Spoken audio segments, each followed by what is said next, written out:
Estamos em uma semana chamada Santa. Milhares de cristãos celebram a Sexta-feira Santa e o Domingo da Páscoa, considerado um aniversário da morte de Cristo. Mas então, o que é a Páscoa? Ela ainda deve ser celebrada hoje? Vamos ver aqui alguns detalhes bíblicos e históricos. A Páscoa era uma festa sagrada de Deus que começou a ser praticada no Egito por ocasião da saída do seu povo.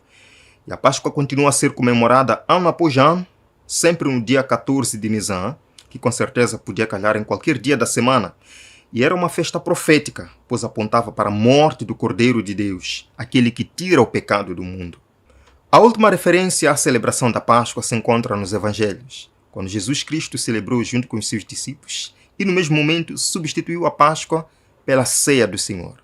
Lemos, por exemplo, na primeira carta de Paulo a Coríntios, capítulo 11, começando do verso 24, a palavra de Deus nos diz: E tendo dado graças, partiu e disse: Isto é o meu corpo, que é dado em favor de vocês. Façam isto em memória de mim. Verso 25.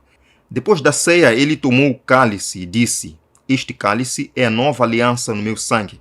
Façam isto sempre que o beberem em memória de mim. Verso 26. Porque sempre que comerem deste pão e beberem deste cálice, vocês anunciam a morte do Senhor até que ele venha.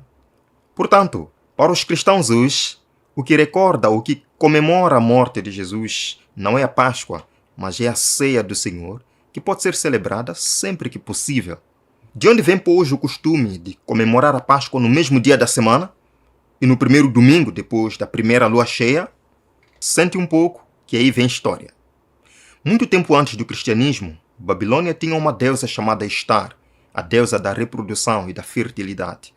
E na primavera ela era honrada como a doadora da vida. Os ovos, que é um símbolo da fertilidade, e também os coelhos, como sendo prolíferos reprodutores, eram também adorados nessa ocasião. O dia de adoração a Estar era sempre o primeiro domingo, depois da primeira lua cheia, depois do equinócio.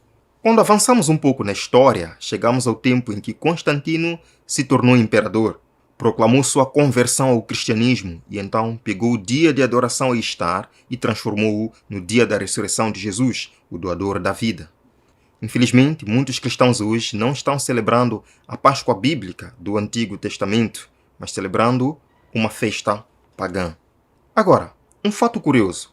A maioria dos cristãos do mundo, católicos e protestantes evangélicos, acreditam que Colossenses capítulo 2, versos 16 e 17, é uma forte evidência de que não precisamos hoje, como cristãos, guardar o sábado. Nós lemos aqui, Colossenses capítulo 2, versos 16 e 17. Portanto, não permitam que ninguém os julgue pelo que vocês comem ou bebem, ou com relação a alguma festividade religiosa, ou a celebração das luas novas ou dias de sábado. Verso 17. Essas coisas são sombras do que havia de vir. A realidade, porém, encontra-se em Cristo. De fato, amigos, Paulo aqui está falando de sábados ligados às festividades. De fato, existiam várias festas entre o povo de Israel e uma delas era a Páscoa. Vamos lá para Levítico capítulo 23. Levítico capítulo 23. A palavra de Deus nos diz nos versos 3 e 4. Estas são as festas fixas ao Senhor, as reuniões sagradas que vocês proclamarão no tempo certo. 5. A Páscoa do Senhor, que começa no crepúsculo da tarde do quarto dia do primeiro mês. Esta era a primeira festa do calendário judeu. Apontava para Jesus Cristo. Por isso que Paulo diz que era uma sombra de Jesus Cristo. Voltamos para Primeira carta a Coríntios, capítulo 5, versos 7 e 8. A palavra de Deus nos diz, no verso 7, Livrem-se do velho fermento, para que sejam massa nova e sem fermento, como realmente são. Pois Cristo, o nosso Cordeiro Pascal, foi sacrificado. Em outras versões da Bíblia diz, pois Cristo, a nossa Páscoa, foi imolado. E é interessante que a Páscoa era celebrada juntamente com a segunda festa lá no povo de Israel, que é a festa dos pães sem fermento. O verso 8, Paulo aqui diz para nós: Por isso, celebremos a festa, não com o velho fermento, nem com o fermento da maldade e da perversidade, mas com os pães sem fermento, os pães da sinceridade e da verdade. Amigos, Paulo aqui está dizendo que A Páscoa e os pães asmos, que eram festividades israelitas, apontavam para Jesus Cristo. E hoje nós somos chamados a deitar fora o fermento, que é um símbolo do pecado, a nos tornarmos massa sem fermento, pães da sinceridade e da verdade. Ora, existiam outras festas entre o povo de Israel que também eram sábados, apontavam para Jesus. Já falamos sobre a Páscoa, os pães asmos, temos também a festa das primícias, Pentecostes, festa das trombetas, a festa da expiação e a festa dos tabernáculos. Todas estas festividades entre o povo de Israel tinham um significado, apontavam para Jesus Cristo.